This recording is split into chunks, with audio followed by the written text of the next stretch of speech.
Hello, this is Coach Tim Campbell, and I'm your host for the Self-Made is a Myth, Make a Difference show, and make a difference together, that is. And we're talking with successful business owners to hear their stories of the journey that they went on to build their business. And because we know that achieving success in business is not something that we can do on our own, we recognize the folks on this show that helped us to excel. Today, I'm excited to have a fellow Indiana business owner from the financial industry with us today. My guest is the owner of Vitou Group, located here in Indianapolis. He is a fellow brother in Christ. He served our country in the Army, and I'm told that he enjoys fitness. Please join me in welcoming Jim to the show. Hey, thanks, Tim. I really appreciate the time and look forward to sharing some nuggets. Awesome. Fantastic. Well, let's start by having you introduce yourself and tell us a little bit of your background. Where were you born? Where do you live? Your family and any hobbies that you enjoy? Sure. I am originally from South Bend, Indiana. Grew up there for 18 years and had the choice. My parents told me I was going to be the first one to graduate college from our family, but then they forgot one important thing, which is saving any money. So I had like a 3 multiple choice option when I was 18, either stay in South Bend, work in a factory and go to night school, which didn't really sound too appealing to me. Be a guitarist in a heavy metal band, which was at the top of the list. And then the third was to go into the military and earn money for college that way.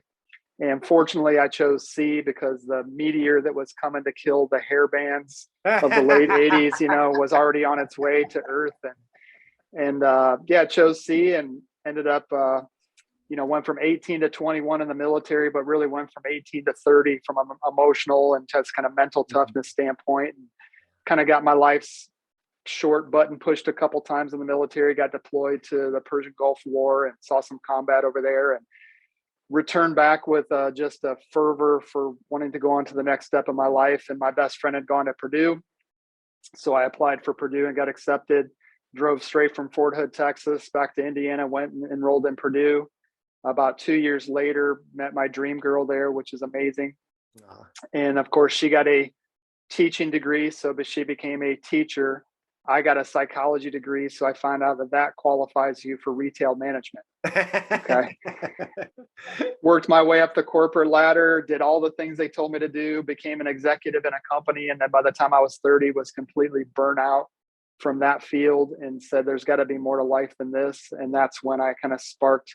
I'm not really an entrepreneur, but I heard about an opportunity. Maybe I could start my own thing, and I like the fact of being my own boss and getting the thumb off my neck, Yeah. And so on March 24, 2002, I fired my boss and started my own company.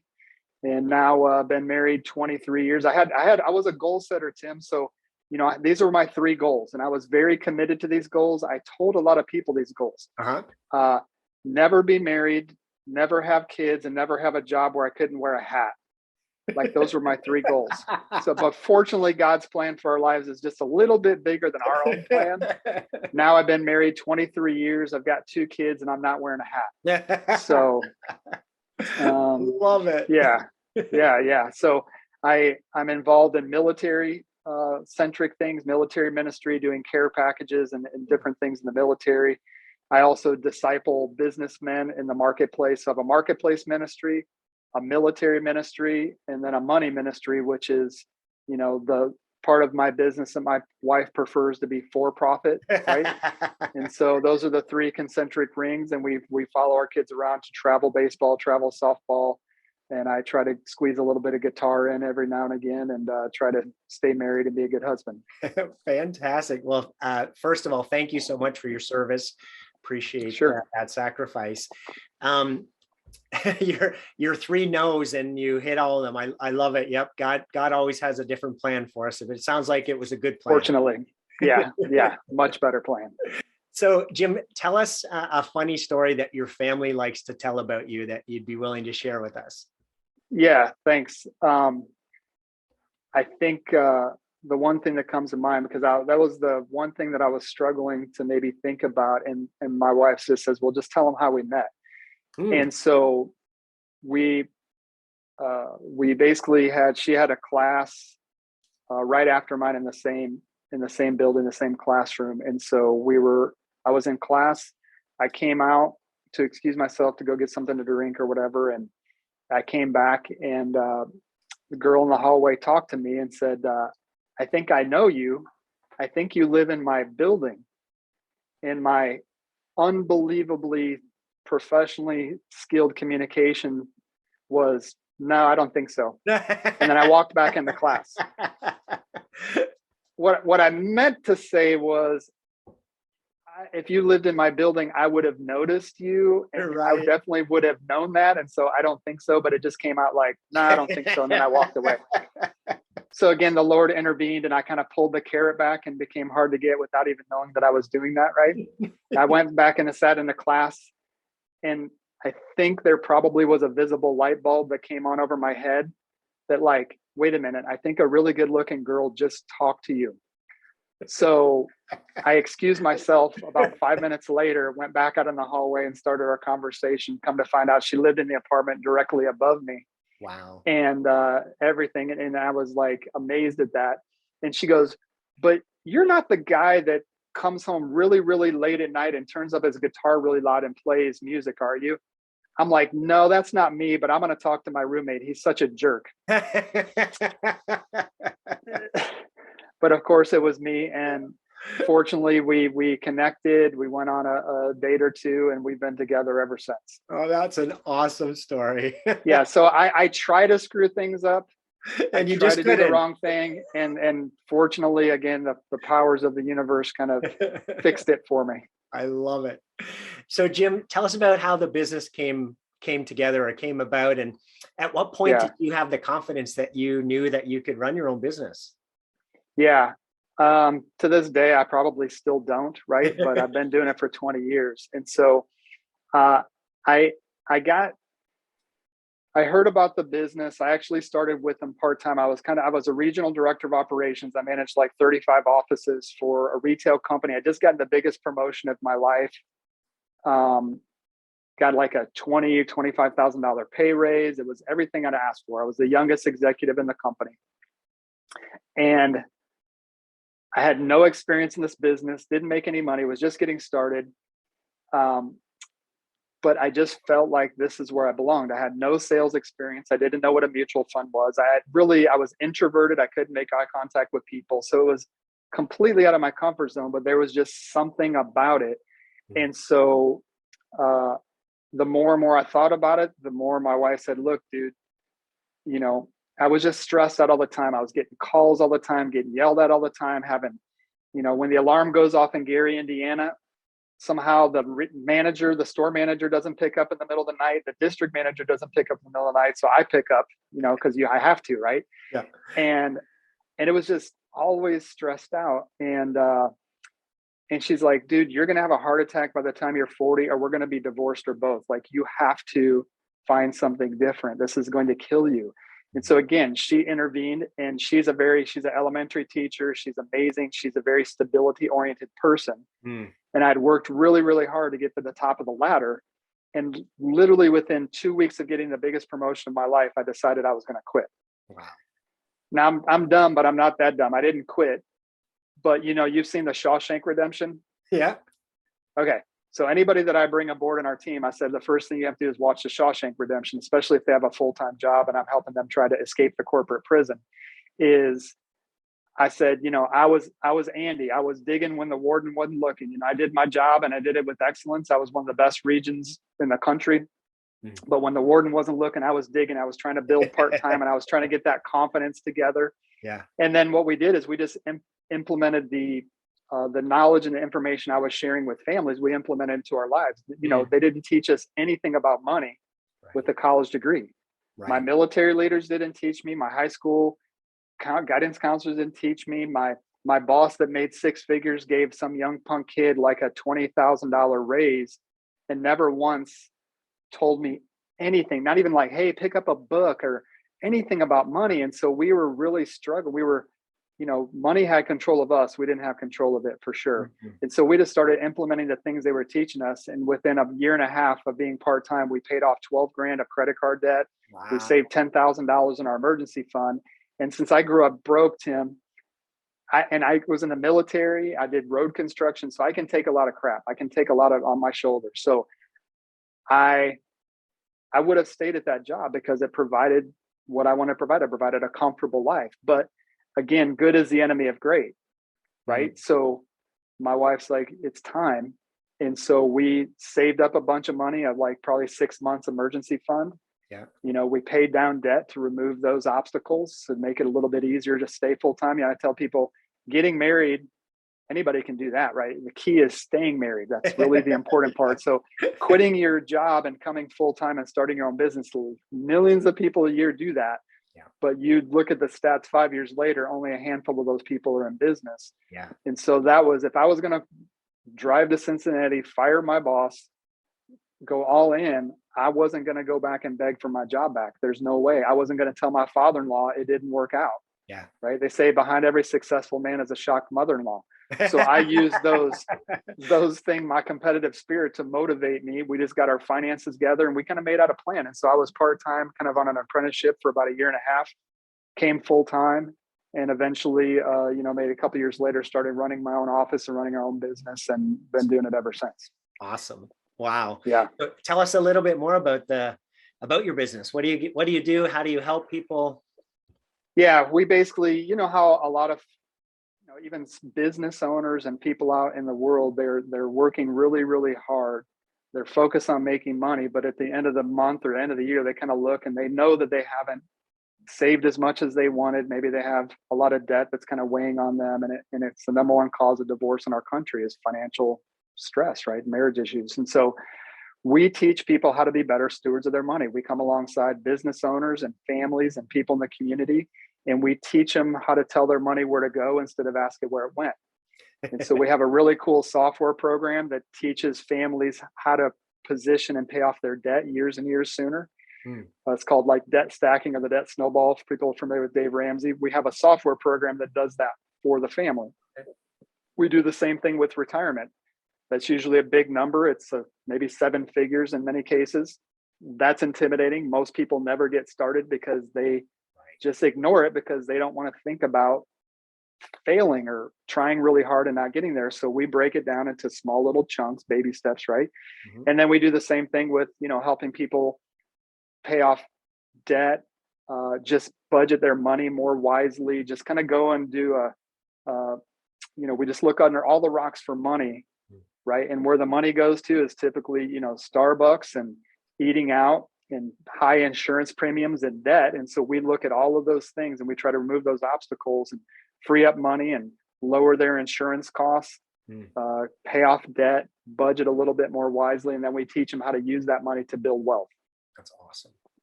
That's awesome. Wow. Well, changing gears just a little bit here, Jim, share a story where someone pushed you or inspired you that you could do more than you thought you could, and what's the impact that person has had on your life? Yeah, I think of one, really two, so I'll condense them, but one was in the military right before I got out of the military. I was still a young punk kid. I was 20, I'm getting ready to be 21 years old. And it was our last PT test, which is physical training test. So I don't remember, quarter, we do physical training tests and how many push-ups can you do in 2 minutes, how many sit-ups, and how fast can you run the 2 miles. So my goal was to beat my all-time best. It was my last PT test. I'm going to kind of, give it everything I got. So I got up early, stretched, did everything, and I beat my push-up record. I beat my sit-up record, and then it was run the 2 miles. And so what I had a habit of doing is finding a person that ran about the same speed as I did, which is about 15-minute 2 miles. And then I would pair up with them, and then you'd kind of use the buddy system, and you could talk and chat and whatever to make the 2 miles go like that. No big deal. So I approached this guy and I said, what do you run? And his, what they teach us in business and in sales, you always answer a question with what, Tim? A question. Right. This is before I knew all that. So he said, well, that's a great question. What do you run? I said, normally around 15 minutes plus or minus, and he said, oh, that's about what I'm at. I'm like, okay, cool. Can we run together? He's like, sure. So we're running. we get, pretty close to the 2 miles. They have a big giant clock, kind of like the marathon or whatever. And then I see the clock as it comes into view, click over 11 minutes. And my first thought in my brain was, that clock is broken. Something's wrong with the clock. And so he says, hey, I'll see the finish line. And he literally sprints off.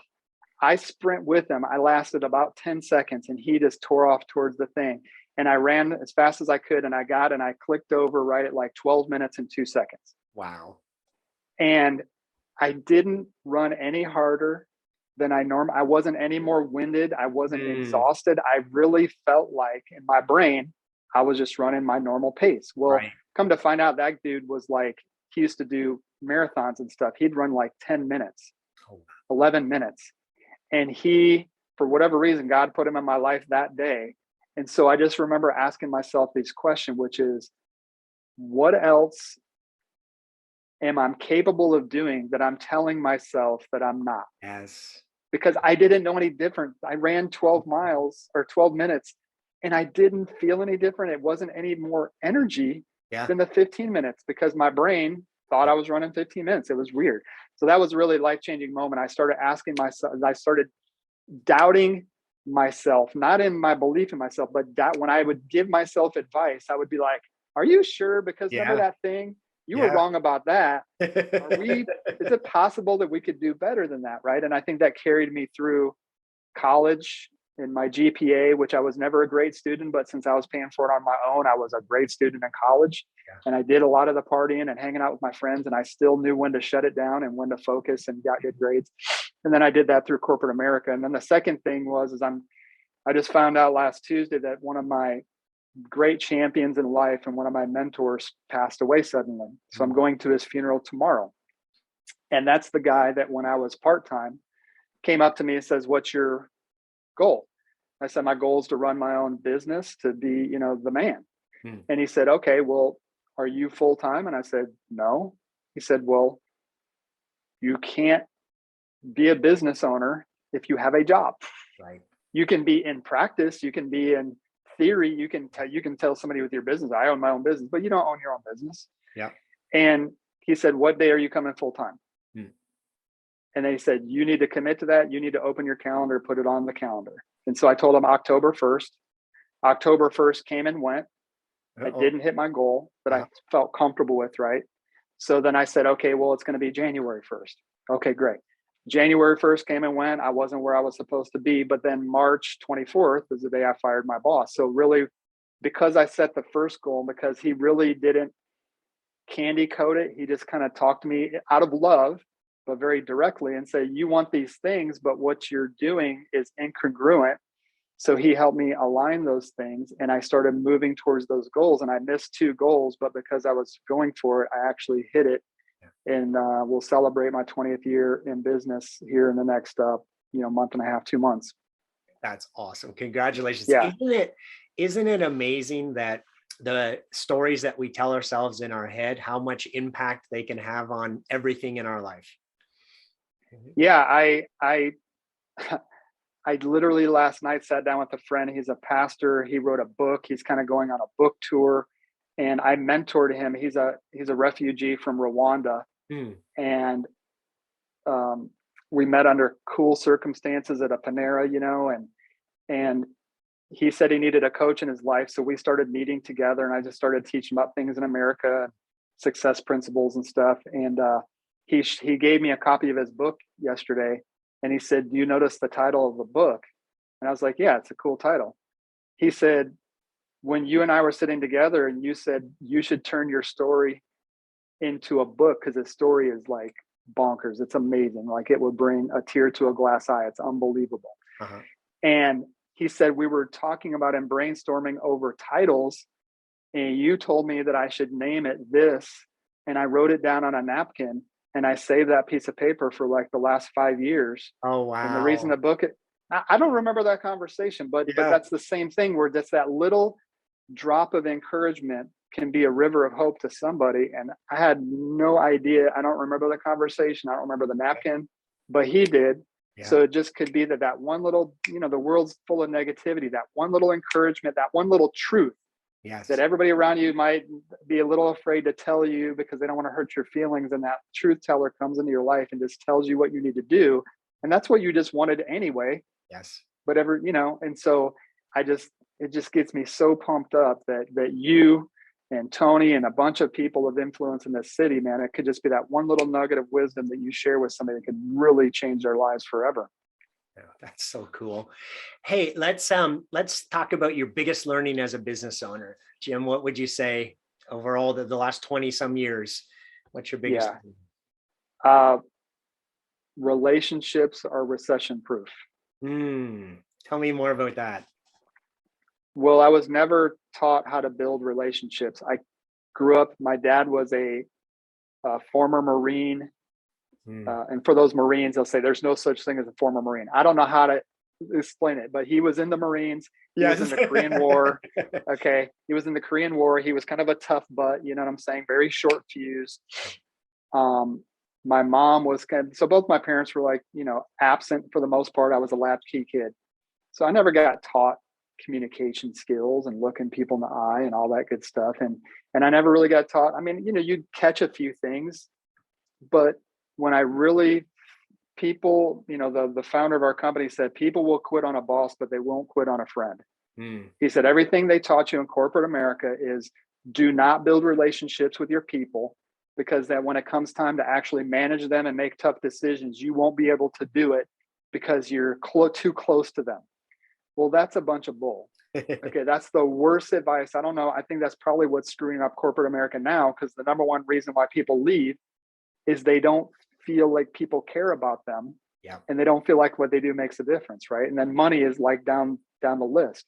And so I think shutting up, right? 2 ears, one mouth, just listening, which was very difficult for me at the beginning. Sure. Right. I'm a recovering analytical. So analyticals like to tell you how much they know. I'm in recovery. So for those of you that are not in recovery and you are self-identified as an analytical, we can have therapy and over coffee.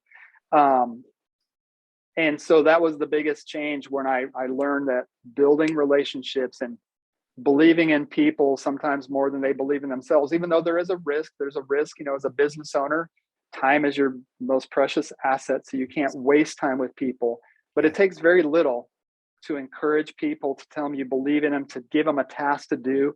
And then some will go do it and some won't, whether it be teammates or whether it be clients. You focus your efforts on the ones that do, and they say, okay, what's next, coach? Yeah. Right. And so that's probably been the biggest impact in my life and my business life, is just that loyalty that I get from clients just from being loyal to them. And I think it's just all through relationships. I love it. I love it. So Jim, we know that success doesn't happen in isolation, right? And even despite what society claims. So tell us about your biggest challenge during the years and a fellow business owner who helped you get through that. Yeah, I think it was, I made a very prideful decision that as I was growing my business and I was sharing an office with somebody, I started making good money. I had my wife quit her job. She fired her boss as a teacher. I was going to retire my wife. It was going to be, I had a limousine waiting for her in the last day of school with a dozen roses. And it was, just like how that was my why, right? That was what I imagined, Tim. Yeah. And we went and signed a big lease, like a 3-year lease, and we got our own office, and it was unbelievable. I had my big giant desk and my big office and plaques on the wall and all those good things. And then 2008 and 2009 came. In the financial industry, it wasn't like the greatest. The world was falling apart. Yeah. And the stock market was down 40%. And we did mortgages as part of our business, and those kind of went away. And so for the first time since I was a little kid, I started worrying about money, like big time. Like my lease was almost twice as much as my mortgage. So we're paying like 2.5 mortgages per month. Right. And when finances get a little bit tight, when business is down, like I was panicked, right? And my wife had quit her job. Right. So this was it. Whatever I kill and drag home to the cave. So I'm sure there's somebody out there that can relate to that, right? When cash flow is tight. And then right at that time where I was the lowest, when I was the most worried and the most anxious, God brought 2 guys into my life within 2 weeks of each other both ex-military. One was a former business owner. One is in ministry. One is very extroverted, which is half of my personality. The other was very introverted, very analytical, which is the other half of my personality. One's name is Eldon, and the other's name was El. Okay.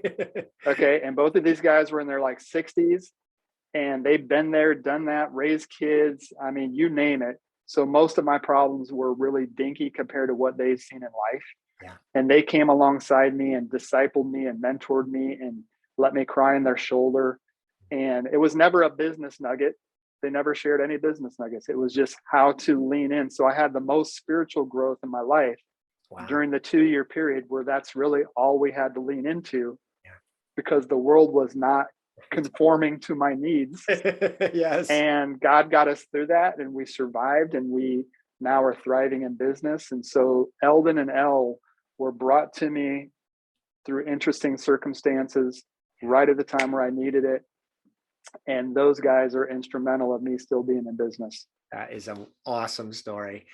Yeah. So building on that theme, if you had to pick 3 people in your business owner journey that you're most grateful for them being there, and it could be the same people for your overall business growth, who would those 3 people be? Yeah, I would say my head coach, Kent Preston, my spiritual Yoda, which is Eldon. And then third is my wife, because she's had undying support for me the entire time. We're business partners.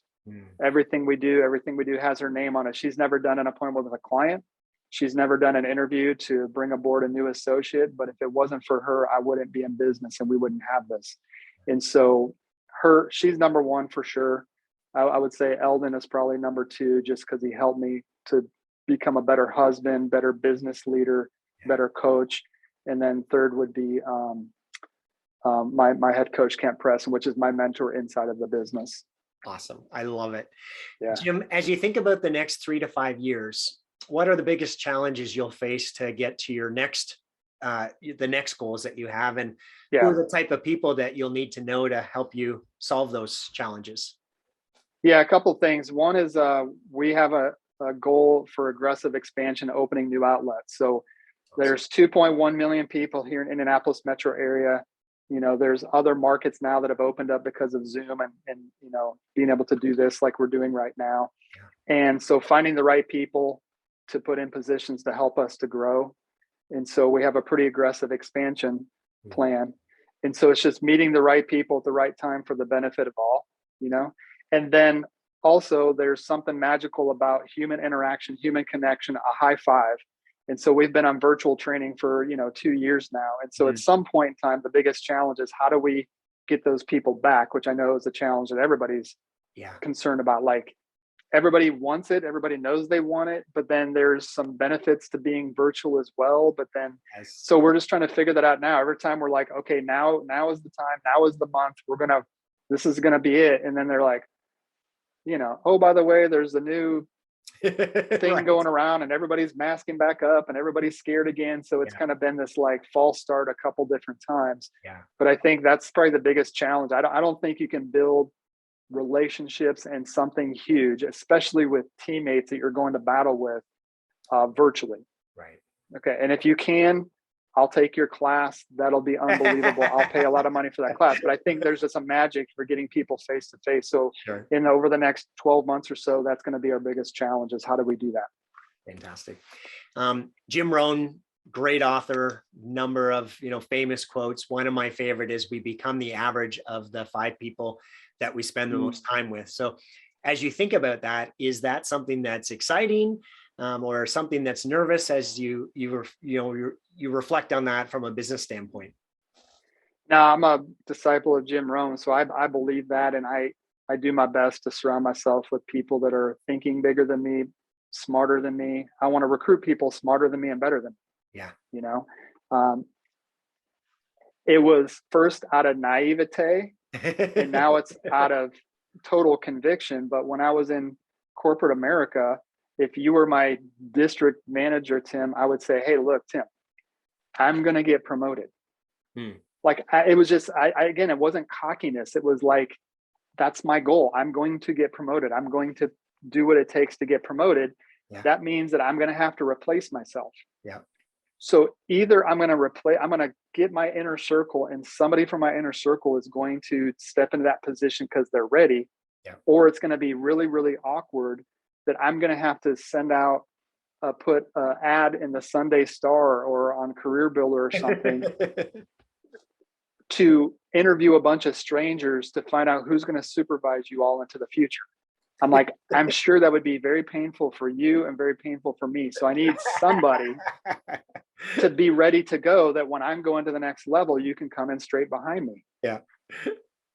Again, it was effective, but I didn't know. I was literally just trying to problem. I'm like, I'm going to the next level. It wasn't even like in my thought that I'm not. Yeah. And so I was just trying to prepare. Now, the people I hang out with the most, those are my teammates. Our teammates become our best friends, other than my wife and my kids. Yeah. That's who I spend time with, the people that are going to be my successors, the people that are going to help us open new locations as we go out there and do that.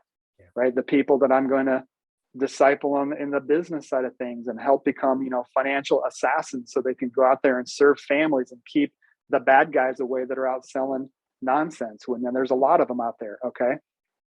And so that's what I get excited about. That's what I focus on intently now. And I want to, not just to be teammates too, because they're at my level or below. I want to continue being in the inner circle of people that are smarter than me and bigger thinking. So I've got a couple round tables that I'm a part of. One is CBMC Executive Forums, which is Christian Businessmen's Connection. And so once a month, I meet with a group of business owners in a round table. And we hold each other accountable, pray for each other, whatever it takes, give business advice. So that's one of the round tables I'm involved in, to just wholly surround myself with people smarter than me. Love it. That is awesome. Yeah. So final question here, Jim, if there was something catastrophic that happened to your business today, it sounds like you already went through this, but who's the first person that you would call? Well, my wife and I would lock arms and figure out what we're going to try to do. Awesome. My son is now 18 years old. He has an interest in joining the business. Cool. So we would probably bring him into the fold too, because he's the next generation. Mm-hmm. And then I would lean into God. The reality is, I've tried to screw this up every way I could. Okay. Yeah. There's no way that if you asked me 20 years ago that I'd be asked to be on a podcast and talk about success in business, like, there's no way. Right. So I'm super fortunate when I look around at the people I hang out with and some of the influence, and I don't have enough, right? I want to have more, not from a pride standpoint, but I want to have more impact. Yeah. So we haven't even begun to fight. But if I look, back to where I started from to where I'm at now, it's truly amazing, that I'm so fortunate and so blessed. And we're in this country in the year 2022, in the richest country in the world. Most of us are standing in the river and saying we're dying of thirst, but the reality is it's there. Yeah. Coaches are there, mentors are there, people. I also found that people that are more successful than you, sometimes people are afraid to reach out to them because they're intimidated. Yeah. Almost with, I can't even think of any. I'm sure there's been one or two jerks, but for the most part, I block them out. But for the most part, people that are more successful than me, if you just say, hey, Tim, I know you're busy, but you got to eat. Yeah. I know you've been successful. You've been in business a long time. What would it take to buy you lunch and pick your brain, or buy a cup of coffee and pick your brain? And every single time that I've asked that, those people are like, oh yeah. Yeah. And I'm like, really?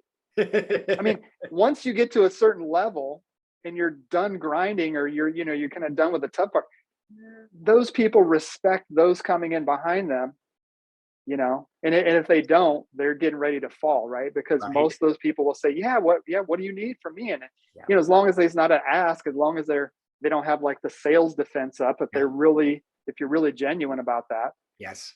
And I just tell them, when I sit down, they're like, I don't have an ask, man. I just want to pick your brain. And then they relax. And so I just think the people out there that may be even struggling right now, there's somebody that has the answer you're looking for. Mm-hmm.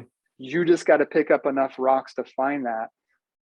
and I'm so thankful for you and your business coaching, what you do, because that's what you're trying to take business owners through all day, every day, is what rocks do we need to pick up?